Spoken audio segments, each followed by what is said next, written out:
It's a common mistake made by many rookie economists.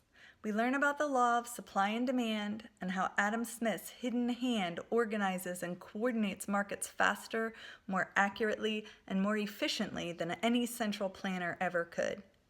Great, we cry. Let's get government out of the economic realm altogether. Those meddlesome bumblers need to stick to policing and foreign policy and leave pricing and supply to the free decisions of the free market. Not only will that maximize the total benefit to society, but just think of the tax savings. It's so simple. Unfortunately, it's not so simple. While it's true that markets are usually an efficient way to organize economic activity, there are exceptions. These are called market failures, and a notable category of market failure is called externality. The government has several tools it can use to try to repair externalities. Command and control, which are laws and regulations, taxes and penalties for negative behaviors, and incentives to encourage positive behaviors. One way to illustrate these concepts is to apply them to family dynamics. Hava is studying. This has a certain value to her.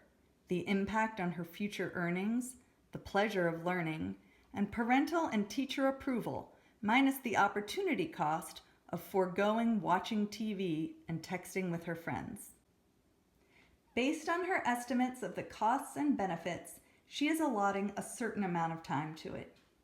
But if Hava gets an excellent education, this has an additional value to her whole family. Most notably that she'll get a great job and support her parents in our old age. As her mother, I have some options. I can command her to spend extra time studying. Hava, spend extra time studying. This might work or it might not. She might be less motivated and less efficient, so the extra time studying doesn't benefit the family as much. Alternatively, I can help her to internalize the externality by paying her $1 a day for spending the extra time studying. Now the value of spending the time is increased, so she will allocate more time to the beneficial activity. Now let's say that while Hava is studying, Lila comes in and begins playing her drums and singing a song.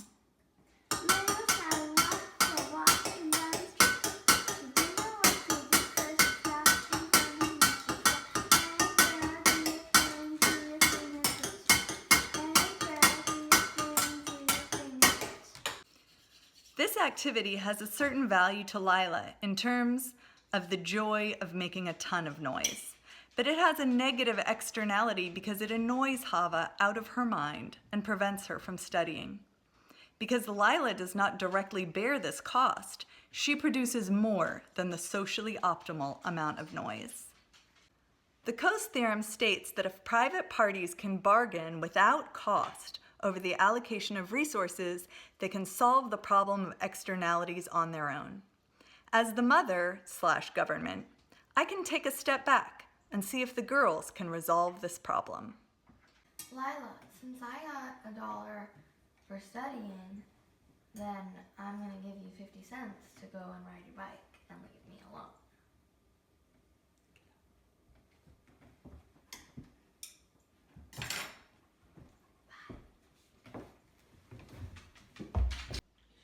This would be an efficient bargain because both parties benefit. But as every parent knows, the Coase theorem doesn't always work. Sometimes there are transaction costs that make it too expensive, like if Lila and Hava have to hire a lawyer to draw up an enforceable contract. I'm here to drop an enforceable contract to make sure Hava pays Lila her 50 cents. That'll be $6,000, please. You want $6,000 to save me $30 a month? I don't think so. And sometimes it doesn't work because each party tries to hold out for a better deal. I want $10. $10? I'll give you 5 cents. And so the inefficient situation persists ruining the family's prospects for an economically secure future. But as the mother/government, I have a couple of other options if the Coase theorem breaks down. In the command and control solution, I can regulate Lila's inefficient behavior. Lila, no drumming in the house.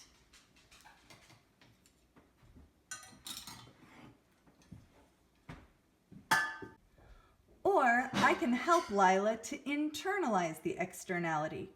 I can pay her $1 to go play outside. This is like a tax credit or a government subsidy. Or I can fine her $1 every time she disturbs a family member who is studying. This is like a corrective tax. I can also give each of the children 2 hours worth of tradable noise permits. This limits the total noise disturbance in the house to 6 hours a week. Since Hava and Jacob are not very noisy,